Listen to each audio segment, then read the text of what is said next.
ন্যাড়াগোয়ালে ভুবনেশ্বরের পুজো হবে। বসু পরিবারের লোকজন সবাই উপস্থিত ন্যাড়াগোয়ালে। পারুলও সেখানে গেছে, যোগাযন্ত্র করছে। বসু পরিবারের সকলকে দেখে কথা বলতে গেছিলো, কিন্তু দাদু বলেছে কেউ পারুলের সাথে কথা বলবে না, কারণ ও পরিবারকে বর্জন করে পড়াশুনো করতে চেয়েছে। এদিকে পুজো আচ্চা চলছে।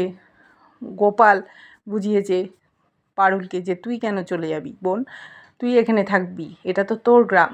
এদিকে টগরকে তুলে নিয়ে গেছে সমীরণের লোকজন।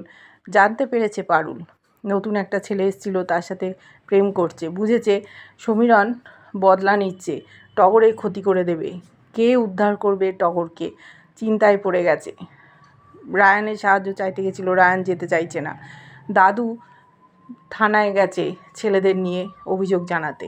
সকলকে বলেছে তোমরাও নিজের মতো খোঁজ করো। পারবে কি পারুল টগরকে উদ্ধার করতে?